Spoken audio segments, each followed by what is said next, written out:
Oral questions, question orale, l'honorable chef de l'opposition. Merci. Cette semaine, This week, a Fraser Institute report showed that Canadians are spending more on taxes than on housing, groceries, and clothing combined. And yet the government wants to raise taxes even further, at a time when housing prices have doubled and when groceries inflation is at its highest level in 40 years. Will the government freeze these tax hikes on paychecks, gas, heating, and food? Secretary. Monsieur le Président. Mr. Speaker, I'm very pleased to reply to the New Conservative leader's question. But I'd like to start by saying that our thoughts are with Atlantic Canadians at a time when they are facing Hurricane Fiona. Now, this government is ready to help. And our message to people in the Atlantic area, be careful, we will stand by you, follow local authorities' guidelines. we, as the official opposition, join the government in offering our thoughts and prayers for anyone affected by this crisis, and we offer our collaboration with the government to help in any way we can to serve people who are affected. This week, thank you. This week, the Fraser Institute published a report showing Canadians are spending more on taxes than on food, clothing, and shelter combined. Now, with 40-year highs in inflation, house prices having doubled, Canadians cannot afford to pay any more. Will the government cancel its planned tax increases on paychecks, gas, heat, and groceries? The Honourable Parliamentary Secretary. Mr. Speaker, our hearts are with Atlantic Canadians today as Hurricane Fiona is about to make landfall. To those on the ground, stay safe, listen to first responders, and follow the advice of local authorities. I think I speak for all members of this House when I say our government will be here to support you with whatever resources or assistance that you require. Right on. The Honourable Leader of the Official Opposition. With Canadians now spending more on taxes than on food, clothing, and shelter combined, and with this coinciding with 40-year highs in inflation, 40-year highs in food price increases, with reports of students in Toronto forced to live in homeless shelters. The government's plan is to raise taxes on paychecks, on gas, on heat, and on other essentials. In fact, they want to triple the carbon tax. Now is not the time for a tax hike. Will the government cancel these planned tax increases? The Honourable Parliamentary Secretary. Mr. Speaker, it is incredibly unfortunate that the leader of the Conservative Party has tried to tackle inflation and tackle affordability by giving investment advice on highly speculative assets. For those Canadians who did follow the advice of the Leader of the Opposition, I am truly sorry that you lost your life savings. Yeah. But as long as he's giving that investment advice, I think Canadians should ask, if we can't trust him to be our stockbroker, why would we want him to be our Prime Minister? That's right. L'Honourable Député Louis Saint-Laurent. The Honourable Member for Louis Saint-Laurent. Well, Mr. Speaker, if there's something that everyone agrees on, it's that food is essential. But currently, unfortunately, inflation is directly affecting food with an 11% increase. We need to do something. For months, we, the Conservatives, have been asking the government to lower taxes, like all the other countries in the G7, but the government has refused to do so. At the very least, could the Liberals commit to not increasing taxes, as they are planning to do in the next few months? The Honourable Parliamentary Secretary. Mr. Speaker, I completely agree. Canadians need us right now. There is a great deal of economic uncertainty due to global inflation. We need to be there to support Canadians. And that is exactly why we are going to double the GST credit. Will the Conservatives support that measure, which will put money directly back into Canadians' pockets? The Honourable Member for Bellechasse-les-Échemins-Lévis. Happy Friday, Mr. Speaker. The riding I represent goes all the way from the St. Lawrence to the border. There is a large rural area there. And with the current high prices of gas, it's very hard for my constituents who need to get in the car to get to work, buy groceries, or access health care. This government could do something to help them. Cancel the planned tax hikes. Will this government have the courage to do so? L'Honorable Secretary. The Honourable Parliamentary Secretary. Mr. Speaker, thank you very much. Yesterday, we learned from the new Deputy Conservative leader that their party would be supporting our GST tax credit. And yet another day, another flip-flop from the Conservatives. The member for Grenville Thousand Islands, Rideau Lake, said that he might support that measure. So perhaps the two of them could convince the new Conservative leader to put money into Canadians' pockets. The Honourable Member for Saint-Jean. Changement climatique. 145 000. Mr. Speaker, over 100,000 people have gone on climate strike in Quebec throughout the province to ask for the end of fossil fuel, and hundreds of people will be outside the federal parliament building today. And that's a great place to protest because the federal government is responsible for our climate inaction. This government is not only not divesting from fossil fuels, it is supporting them. Will the Minister of the Environment go out and meet with the protesters and tell them why he approved Baie du Nord? The Honourable Minister of the Environment. Mr. Speaker, I'd like to thank my honourable colleague for her question. I'm very pleased that these strikes and demonstrations are happening throughout the country. I organized many of these strikes, or these protests rather, myself when I was younger. And I'd just like to say that since we've been in power, there's been a decrease of $4 billion per year in fossil fuel subsidies, and we will end them 2 years sooner than all of our G20 partners. We are taking action on climate change and affordability.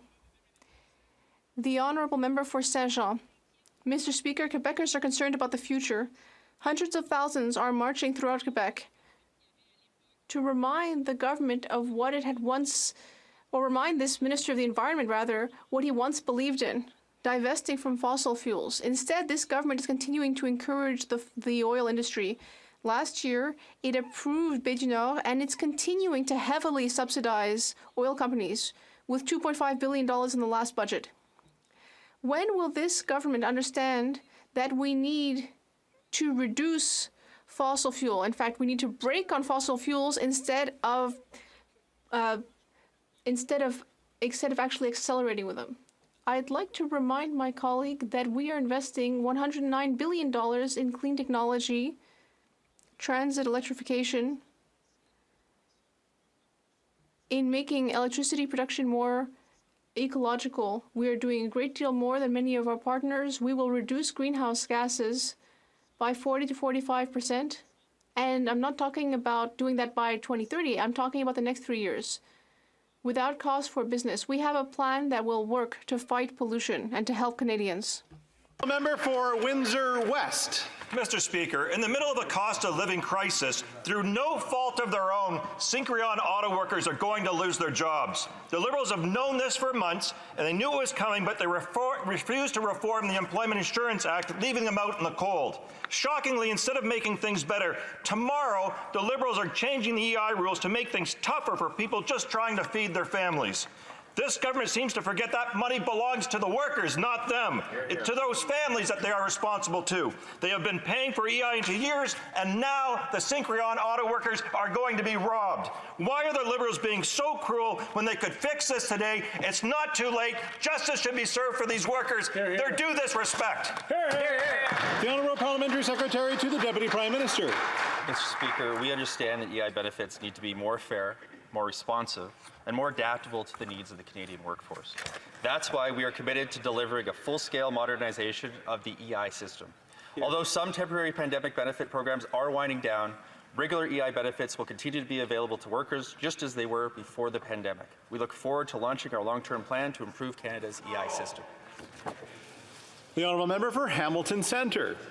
When the Canadian Labour Congress met with the Bank of Canada this week, the CLC warned them that when rapidly rising interest rates, everyday people pay the real cost of inflation, with job losses and mortgages and personal loan payments jumping hundreds of dollars overnight. And what's the Bank of Canada's response? With the economy on the brink of a recession, they continue attacking workers by encouraging companies to drive their wages down. And it's disgusting. Does this Liberal government agree with the Bank of Canada's call to drive up unemployment while pushing down people's wages, or will they join the New Democrats in the CLC by actually standing up for workers in Canada? The Honourable Parliamentary Secretary to the Deputy Prime Minister. We all know that the Bank of Canada is an independent institution, has operated that way for more than a generation. We also know that it's a tough time for Canadians, which is why we have created a comprehensive affordability plan. Members of this House will have a real opportunity this fall to make life more affordable for Canadians by doubling the GST benefit for 11 million households, by providing a housing benefit for the renters that need it the most, and by providing dental care to young children so they can get their teeth fixed. L'honorable député de Mégantic-Lérable. The Honourable Member for Mégantic-Lérable. Mr. Speaker, the main concern for workers, families, students, businesses is the increase in the cost of living. The NDP and the Liberals are fighting over who can spend more, but meanwhile Canadians are barely keeping their head above water. Most countries in the G7 have reduced taxes to help people pay for food every week. But in Canada, this government is actually planning to increase taxes on January 1st. Will this government do the right thing? Cancel the tax hike in 2023. The Honourable Parliamentary Secretary to the Minister of Tourism. Thank you very much, Mr. Speaker. On this side of the House, we have brought forward a plan to help Canadians face the cost of living increase. We will be doubling the GST tax credit. We will be putting money back in the pockets of Canadians who are having trouble paying for housing. We will be paying for children's dental care. Mr. Speaker, I am concerned that the Conservatives are saying that they're listening to constituents who are having trouble making ends meet, and yet they don't want to support Canadians with actual money in their pockets. It's a real shame. The Honourable Member for Mégantic-Lérable. Well, I'd like to share something that Mike said. He earns $22 an hour, and he loses 30% of that to the government. And he wrote to me, I have trouble buying food, and my local food bank has given me the sense that it's not okay to ask for their help. That's the kind of reality people are facing today, with food prices skyrocketing. Instead of worsening the situation and taking even more money away from Mike's paycheck, will this government cancel its planned tax hike? The Honourable Parliamentary Secretary. Thank you very much, Mr. Speaker. I feel for Mike, my honourable colleague's constituent, and I'd like to reassure him that he will be able to have a decent retirement. We are ensuring that our seniors will have a good retirement, as well as all Canadians. And I'd like to know why the Conservatives are attacking our Canadian pension system. Rocky Ridge. Well, Mr. Speaker, rising home prices and rising interest rates mean that the income necessary to qualify to buy a tiny entry-level apartment in Calgary has nearly doubled in the past year. Wow. Young Canadians across Canada are giving up on home ownership, and they can't afford ever-increasing rents. The last thing that these cash-strapped Canadians need is another bite taken out of their paychecks. Will the government cancel their planned tax increases on paychecks? Hear, hear. L'honorable Secrétaire parlementaire au logement. Monsieur le Président, sur une chose... Mr. Speaker, if there's something that I agree with my colleague on, it's that people throughout the country are having trouble buying a house. We completely agree about that. What we don't agree about is that the Conservatives on the other side from the very beginning have voted against all government measures that would help people access housing and that would give people money directly so people can actually pay their rent. Mr. Speaker, when it comes to affordability, it is this government that cares about affordability for people throughout the country. Calgary Rocky Ridge. This government, the price of taxes has become 43% of all that they pay, and that's happened under this government. Yeah. Mr. Speaker, the price of everything is going up, and this government is making things worse by raising the carbon tax on top of increasing the payroll tax. All these tax increases make life less affordable for Canadians who can't afford higher costs with smaller paychecks. At the very least, will this government commit today to stop making things worse and cancel these planned tax increases? The Honourable Minister of Environment and Climate Change. Thank you very much, Mr. Speaker. Our plan is designed so that the majority of households in Canada receive more from the climate action incentive payments than they pay. At the time where Canadians need more money, Mr. Speaker, and as we need to fight climate change, the Leader of the Opposition talked about a crisis earlier on. We're giving families in Ontario $745, $830 in Manitoba, $1,100 in Saskatchewan, and almost $1,100 in Alberta. The Conservative Party would want to take this money away from Canadians, Mr. Speaker. The Honourable Member for Hastings, Lennox and Addington. The PBO knows this is not true. Families and small businesses in Hastings, Lennox, and Addington have been decimated by the continual rising cost of living. The Main Street businesses that drive our economy are shuttering, and the farmers that feed our cities are taking on massive losses with no end in sight. What's the government's plan? Take more of their hard-earned money? Canadians shouldn't have to be bailing out this government's poor economic planning. Mr. Speaker, will this government show empathy for struggling working-class Canadians and commit to cancelling this callous paycheck tax hike? The Honourable Parliamentary Secretary to the Deputy Prime Minister. Mr. Speaker, we're working hard to strengthen the Canadian pension plan. The Conservatives are trying to argue that we can make life more affordable by rating the pension benefits of seniors in the future. It's basically the same playbook they used when they tried to raise the retirement age from 65 to 67. Why the opposition wants to deprive Canadians of their retirement security when they need it the most, it's beyond me, but I can tell you it's very troubling public policy. The Honourable Member for Hastings, Lennox and Addington. These government announcements are nothing more than poorly coordinated maneuvering of the apostles, and our farmers, tradespeople, working seniors and single parents are left in the lurch. Drawing blood from a stone has never been wise economic policy before our historic inflation, and it certainly isn't now. Canada is a G7 nation. Surely, after 7 years in government, this cabinet could find substantive ways to combat inflation that doesn't include taxing hardworking Canadians. Will this government cancel its planned paycheck tax increase? Yes or no?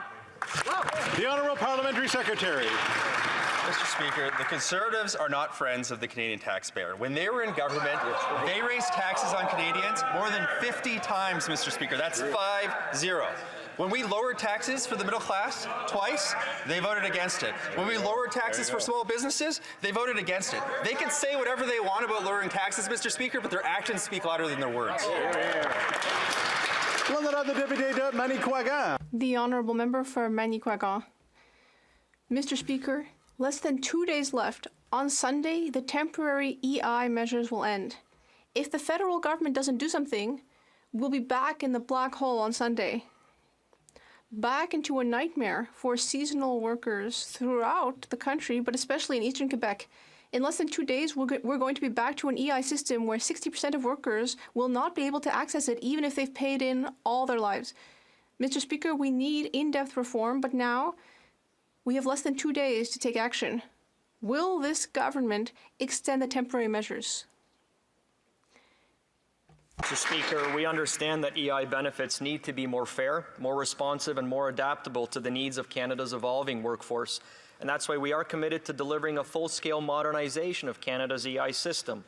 Although some temporary pandemic benefit programs are winding down, regular EI benefits will continue to be available to workers just as they were before the pandemic. We look forward to launching our long-term plan to improve Canada's EI system. Thank you, Mr. Speaker. L'honorable député de Manicouagan. The Honourable Member. Mr. Speaker, clearly the federal government just doesn't understand. By raising the eligibility threshold from 420 hours to 700, it's going to plunge entire families into a precarious situation. It just doesn't understand the sacrifices they're going to have to make. Seasonal workers will not be getting benefits at a time of year when there's no work for them, which means they'll be pushed out of the industry, and even, in many cases, they'll have to leave their regions. Entire families will be pushed into poverty. Our seasonal industries which are already suffering a labor shortage will be sabotaged, and this policy is encouraging the decline of the regions. When will the government finally understand? Thank you, Mr. Speaker, and I appreciate the question from my honourable colleague. We have been there for workers throughout the pandemic. We will continue to be there for workers. And although some temporary pandemic benefit programs are winding down, as I mentioned, regular EI benefits will continue to be available to workers. We look forward to launching our long-term plan to improve Canada's EI system long-term. Thank you, Mr. Speaker. The honourable member for Caribou Prince George. Mr. Speaker, the cost of this government continues to drive up the cost of living for my constituents.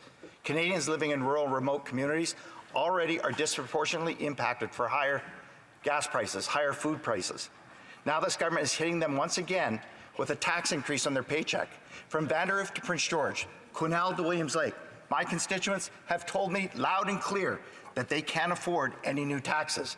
Will this Liberal government show some compassion, listen to our new Conservative leader, and cancel their planned tax increase on Canadians' paychecks?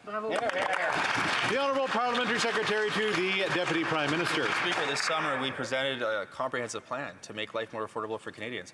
This fall, our legislative agenda is full of fresh ideas on how to make life more affordable for Canadians.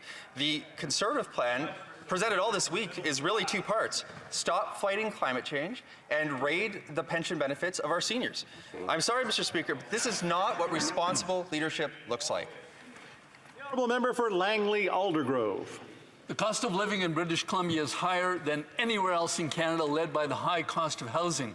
Gasoline is close to $2 a litre and going higher still, with this government's plan to triple the carbon tax. And adding to all of this inflationary pressure, this government is now planning an increase in payroll taxes. This is the last thing hardworking Canadians need. Will this government commit to cancelling their plans to increase paycheck taxes? The Honourable Parliamentary Secretary. Mr. Speaker, I note that the honourable member is from my home province of British Columbia, where we've actually had a price on pollution since 2008. In fact, we've had that price on pollution while having the fastest growing economy in the entire country. In fact, if the Conservatives get their way and cancel our fight against climate change, in British Columbia, it will mean a savings of exactly $0.00. It's important that the Canadians hear the facts, Mr. Speaker. The Honourable Member for Yellowhead. Mr. Speaker, Roy, a senior who lives close to Drayton Valley, is worried about the high cost of living. He told me it's difficult for him to have $1 left at the end of the month. Increases for gas, groceries, and even his prescriptions went up. Roy is now wondering how he will heat his home this winter. Mr. Speaker, will this Liberal government cancel their planned tax increases on gas, home heating, and groceries, and help not only Roy, but all Canadians already?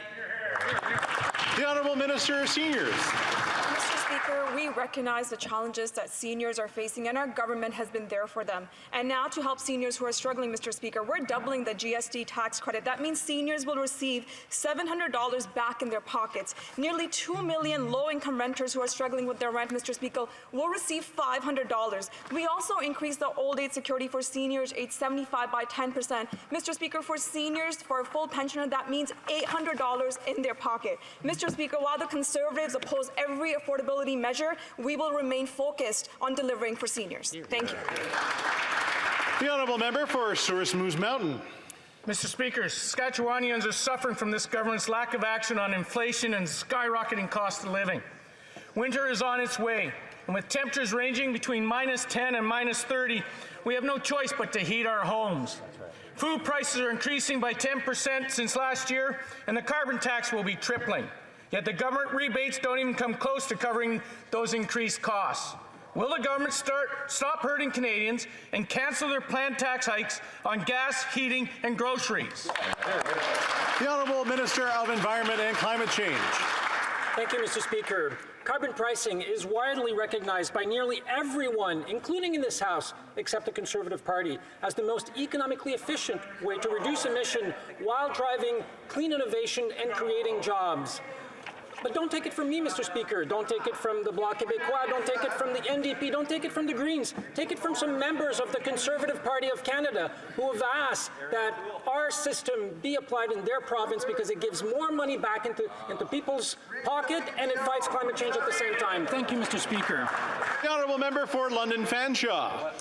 Mr. Speaker, the federal government paid Mr. Zerdumis, a veteran, incorrectly and is now demanding that money back. Not only is Veterans Affairs Canada trying to make Mr. Zerdumis pay for their mistake, they're putting the onus on him to navigate the bureaucracy of CRA. When he reached out for help from VAC, they wouldn't even return his calls. Will the minister apologize and take steps to ensure that this never happens again? Hear, hear. The Honourable Parliamentary Secretary to the Government House Leader. Yes, thank you, Mr. Speaker. I can assure the member that issues surrounding our veterans, as someone that has actually walked in parades of World War II and World War I veterans, understanding the true commitment that our veterans have given and the commitment that our minister responsible for veterans provides to our seniors, I can assure the member that this is a file that is in fact being reviewed and looked at, and we're not in a position where we'll talk about individual cases on the floor of the House of Commons. The honourable member for Nunavut. It is clear Nunavut communities are the last priority for this federal government, as they tell me they struggle to access Service Canada. When Nunavut attempt to call Service Canada, they are expected to wait, speak with a different language, or have their phone call dropped. It is unacceptable that 22 of my communities have to fly out to access a Service Canada office. When will this federal government finally ensure Nunavut communities have any access to basic services they deserve? Hear, hear. The Honourable Parliamentary Secretary. Thank you, Mr. Speaker, and I want to thank the member for her continued advocacy for the territory of Nunavut. Mr. Speaker, just this summer, myself and the minister have taken a deep look into the territories and understanding the needs of rural and remote communities when it comes to Service Canada. We know that there is much work to be done in making sure that we meet Canadians where they are every single day. That's why pilot programs like the Reaching All Canadians project is doing exactly that, to meet Canadians and their needs, to make sure they get the services and benefits they deserve. Thank you, Mr. Speaker. The honourable member for Don Valley North. Thank you very much, Mr. Speaker. With the world reopening after the pandemic, we've seen more people are traveling to Canada to visit, to work, to study, and some are starting their new lives here. We know immigration is critically important to Canada's economic recovery and future prosperity. In my riding of Don Valley North, there are newcomers contributing so much to our local economy and local community. Could the Parliamentary Secretary to the Minister of Immigration, Refugees, and Citizenship update this House? What is the government doing to welcome more visitors to Canada? The Honourable Parliamentary Secretary.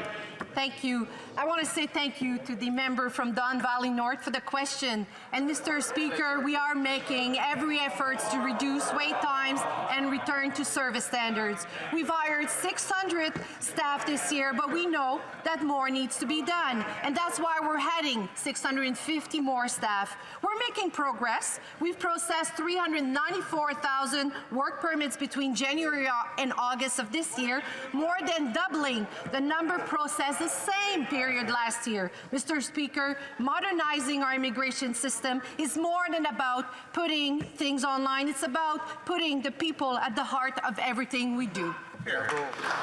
The Honourable Leader of the Official Opposition.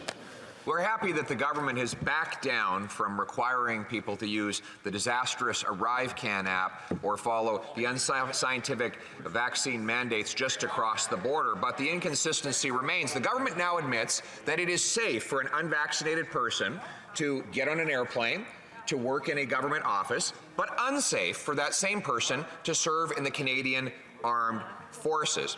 This is obviously unscientific and contradictory. Will the government follow scientific consistency and give our brave men and women their jobs back? L'Honorable Ministre. Thank you, Mr. Speaker. I'm glad to hear the members speak about science. 200,000, Mr. Speaker. That's a number of deaths of people who unnecessarily died in the United States because of the relatively lower vaccination rate that they had compared to Canada. 200,000 people died unnecessarily in the US. That's an outcome which we didn't see in Canada, which we can be very proud of. Thank you. The honourable member for Niagara Falls. Mr. Speaker, because of this government's actions, the workers in my riding have been left suffering with an affordability crisis. If 3 years of COVID were not bad enough, Liberal policies have only added to their pain. From the disastrous ArriveCan app driving down tourism visits to new taxes and higher spending, driving up inflation. The hardworking residents of Niagara are now earning less when they deserve so much more. When will this government finally realize the error of its ways and end their planned tax increases on Canadians' hard-earned paychecks? The Honourable Parliamentary Secretary to the Deputy Prime Minister. Mr. Speaker, on this side of the House, we continue to be incredibly focused on making life more affordable for Canadians and really building an economy that works for everyone. That's why we introduced the Canada Child Benefit. We stopped sending checks to millionaires like the Conservatives had proposed for so long, and we gave it to the families that needed it the most. We've increased support for OAS and GIS, and combined, these measures have helped lift hundreds of thousands of children and seniors out of poverty. That's good public policy, Mr. Speaker. Right. That's right. The honourable member for Calgary Shepherd. Recently, I learned about the struggles of three brothers trying to earn a living in Calgary. Everything is going up. Food, gasoline, the very basics of living. Now their landlord has told them that next month he needs to raise the rent from $1,900 to $2,600 just to keep up with the interest rate hikes. So when will the government give these three brothers a chance and cancel these planned tax increases on gas, home heating, and groceries so they can make ends meet? The Honourable Parliamentary Secretary to the Deputy Prime Minister. Mr. Speaker, as I've said often today, our government is focused on making life more affordable. I have plenty of measures that we've taken on to do just that. We've implemented an early learning and childcare program. By the end of this year, Mr. Speaker, families are going to see a 50% reduction in their childcare costs, and it's going to go to $10 a day by 2025. We're providing more money for 8 out of 10 Canadian families through the Climate Action Incentive, and we've lowered taxes in the middle class twice by raising taxes on the wealthiest 1%. We're going to keep making sure that life is more affordable for Canadians, Mr. Speaker. The honourable member for Leeds, Grenville, Thousand Islands, Rideau Lakes. This made-in-Canada liberal inflationary crisis that is crushing Canadians is costing the average Canadian family more than $1,200 per year more in groceries than they paid last year. Food inflation at nearly 11% is higher than it has been in more than my entire life. Canadians are struggling. And what's the response that we're hearing from these Liberals? They're going to raise taxes on their paychecks, and they're going to raise taxes on their ability to heat their homes in one of the world's harshest climates. Will these Liberals finally give Canadians a break and cut their planned tax hikes? The Honourable Parliamentary Secretary. Mr. Speaker, I've outlined a number of measures that our government has taken on to make life more affordable. I think the member knows that inflation is a global phenomenon, and while it's 7% in Canada, it is higher at 8.3% in America. It's 9.1% in the euro area. But one thing that we know for certain is that you cannot fight inflation by investing in speculative assets. For any Canadian who took the Leader of the Opposition's advice and lost their life savings, we are very sorry. It is not responsible policy. Hear, hear. L'honorable député de Beauport-Limoilou. Mr. Speaker, strange but true, the Phoenix fiasco continues. For 2 years, 60,000 more workers have had payroll problems. The fiasco's not over, but one thing that is over, the program to compensate victims, which ended in 2020. Not only is Ottawa not paying its employees correctly, it's no longer compensating them for its mistakes. Mr. Speaker, the Phoenix fiasco must end. But since it's still going on, will the minister at least compensate all the victims who have been added to that list since 2020? The Honourable Parliamentary Secretary. Mr. Speaker, we all understand that Canada's public servants deserve to be paid correctly and on time. We recognize that these problems have caused stress for employees and their families, and we are determined to rectify the situation. We prioritize cases that have an impact on an employee's remuneration, and we're continuing to work on the system. The Honourable Member for Beauport-Limoilou. Mr. Speaker, the Canadian government is unable to pay its own employees correctly. That's not normal. And then we're surprised that it can't manage Roxham Road, can't deliver passports, can't process immigration applications. Everything this government touches these days is turning into a disaster. Mr. Speaker, we need to reboot. The system's frozen. Let's start with the most basic thing. When will Ottawa correctly pay all of its employees and compensate all the new victims since 2020, victims of the Phoenix system? The Honourable Parliamentary Secretary. Mr. Speaker, employees deserve to be paid on time and correctly.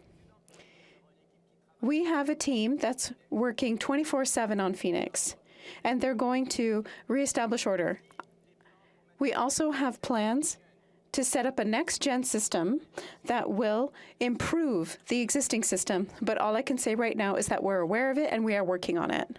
The Honourable Member for Red Deer Lacombe. Mr. Speaker, we know this Prime Minister is out of touch. Recent records show that he spent $12,000 in a single month for groceries, so how could he possibly know what ordinary Canadians are facing? With taxes up and consumer confidence down, Canadians know that making ends meet is almost impossible.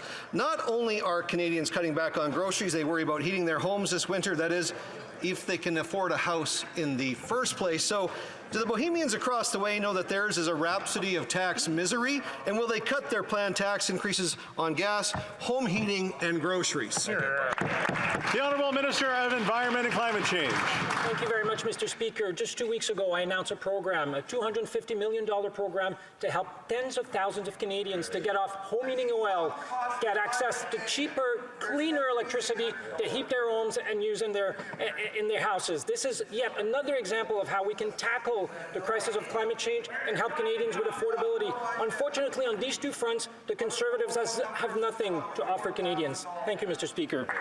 The Honourable Member for Battle River Crowfoot. Once again, an out-of-touch answer. Mr. Speaker, according to a recent survey of my constituents, 94% of families are feeling the pain associated with increases to the carbon tax. Food prices are at 40-year highs, and these Liberals are making the problem worse by tripling the carbon tax, a policy that increases costs for farmers, the entire supply chain, and ultimately drives up the price of food. Basic economics. My question is simple. Will the Liberals abandon their massive planned tax hikes on farmers and all Canadians? The Honourable Minister of Environment. Mr. Speaker, let's talk carbon pricing for a second. In 2007, the Harper government proposed a $15 carbon tax. In 2008, the same government pledged to introduce a cap-and-trade system. But in 2011, they were no longer pursuing any of these systems. Yet, last year, the government, the opposition proposed in the election campaign that they supported carbon pricing again. Mr. Speaker, Canadians want real, serious climate actions and to ensure a healthier environment and a cleaner economy, not some conservative flip-flop, Mr. Speaker. Thank you. Honorable député de Portneuf-Jacques-Cartier. Mr. Speaker, Canadians are affected by inflation every single day. Heating costs more. Housing costs more. Groceries cost more. And the government is trying to play games with us by taking $1 with one hand and taking $2 with the other. This is causing deficits in family budgets. Canada is the only G7 country that has not lowered taxes. Will this government listen to reason? Will this government cancel tax increases? The Honourable Parliamentary Secretary. Thank you very much, Mr. Speaker. We are facing a global economic context that it is very difficult. We know that Canadians are having trouble making ends meet. However, the Canadian economy is very resilient. My colleague referred to our position relative to G7 countries. We must remind everyone that Canada has the lowest deficit among G7 countries while having the strongest economic growth among those countries. We know how to manage the economy on this side of the House, and we will continue to support Canadians who need it most while remaining fiscally responsible. The Honourable Member for Sudbury. Mr. Speaker, today, all throughout Canada and the world, young people are in the streets demanding climate justice. The leaders of tomorrow are clearly expressing their hopes for the future, a future in which we all take responsibility for the damage to our natural world and the climate costs we're imposing on future generations. Can the minister tell us what this government is doing about climate change. The Honourable Minister of the Environment and Climate Change. Thank you, Mr. Speaker. I'd like to thank the member for Sudbury for the question.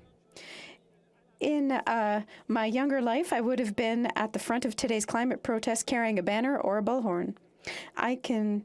My heart is with all of these protesters. Today, I can tell this House that my department and this government are fully and equally committed to taking action on all fronts.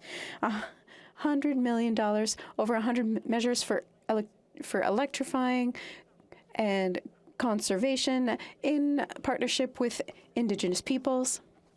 Unlike what the Conservatives would like us to believe, we are acting on climate change, and we will do so to support every young Canadian. Ms. Nippy, Churchill River. Speaker, are you surprised that the cost of living in northern Saskatchewan is skyrocketing? Record high gas prices and an ever-increasing carbon tax have led to unprecedented freight costs. Everything, and I mean everything, costs more under this coalition government. In some communities, 4 liters of milk, nearly $14. A dozen eggs, $9. And a kilogram of apples, $12. Speaker, the people in northern communities cannot afford more taxes. Will the government cancel today their planned increases on Northerners' gas, groceries, and heating fuel? The Honourable Parliamentary Secretary to the Deputy. We appreciate that the cost of living has become an issue for many Canadians, especially in the north of our country. But yesterday, we learned that the newly appointed Deputy Leader of the Conservatives, the member for Thornhill, is going to support GST tax relief for 11 million Canadian households. Well done, well done. It's another day, another Conservative that supports our plan to make life more affordable. Well done. Perhaps since the member for Leeds, Granville, Thousand Islands, and Rideau Lakes may support the bill, they can get together and convince the Conservative leader to support the bill as well. Good idea. The Honourable Member for Dauphin, Swan River, Nipawin. Mr. Speaker, the Prime Minister's ineffective carbon tax is increasing the cost of everything. Canadians are paying more to drive to work, to feed their family, and to heat their homes. But this Prime Minister doesn't care because he's actually planning to triple the carbon tax. Canadians shouldn't have to choose between eating and heating. So, when will this government cancel their planned tax hikes on Canadians? The Honourable Minister of Environment and Climate Change. Thank you, Mr. Speaker. Climate change and the cost of inaction is enormous. In fact, it's in the billions of dollars. And we have a practical and affordable way to lower pollution. Let's look at the fact. The revenue from pricing pollution in Canada will go back to the provinces where the money was raised. 90% of families directly and 10% to businesses, municipalities, school, hospital, and Indigenous communities to help them become more energy efficient and save money. Under our plan, 8 out of 10 families will have more money in their pockets, and all the revenue from pricing pollution will stay in the province where it came from. Thank you, Mr. Speaker. The Honourable Member for Northumberland, Peterborough South. Mr. Speaker, this government's tax and spend policies have created an affordability crisis in our country. According to recent inflation numbers, food is increasing by an unbelievable amount of over 10%, which will leave many Canadians deciding this winter, is it eating or is it heating this month? When will this government stop fueling inflation and start helping Canadians by reversing their planned tax increases on gas, groceries, home heating, and paychecks? The Honourable Parliamentary Secretary. We are helping Canadians by making life more affordable. We're doing that in many ways. It's why we've increased the Canada Workers Benefit, which now helps 3 million Canadians. We've reduced the retirement age from 67 to 65, putting thousands of dollars back into the pockets of our seniors. We've saved students $3,000 by getting rid of interest rates on student loans. We'll continue to build an economy that works for everyone, and I look forward to working with that member to do the same. The Honourable Member for Whitby. Russia has announced plans for sham referendums in the Ukrainian territories it has invaded. It is clear that Russia's war is only about Vladimir Putin's desire to redraw the map using force. This is also an admission of Russia's failure as Ukrainians are bravely retaking territory with the help of the aid provided by Canada and our allies.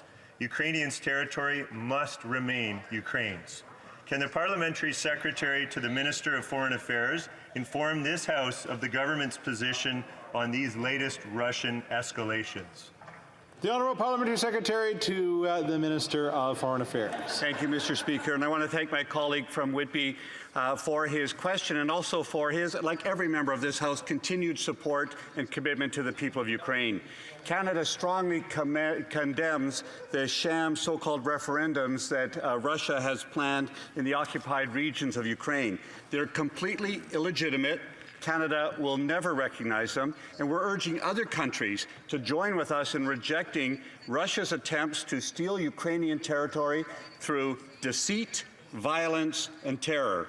Canada has always stood with Ukraine. This House has always stood with Ukraine. We will continue to do that and do it well and passionately. The Honourable Member for Courtenay Alberni. Mr. Speaker, every day 10 Canadians die by suicide and 21 more to overdose. Canada was already facing a mental health crisis. Now, with rising costs, everyday Canadians can't afford to pay out of pocket for the help they need. Waitlists for public services are months or years long. The Liberals promised to spend $4.5 billion over 5 years to expand mental health services. Yet this funding wasn't even in this year's budget. When will this government deliver on its promise to help Canadians who are struggling?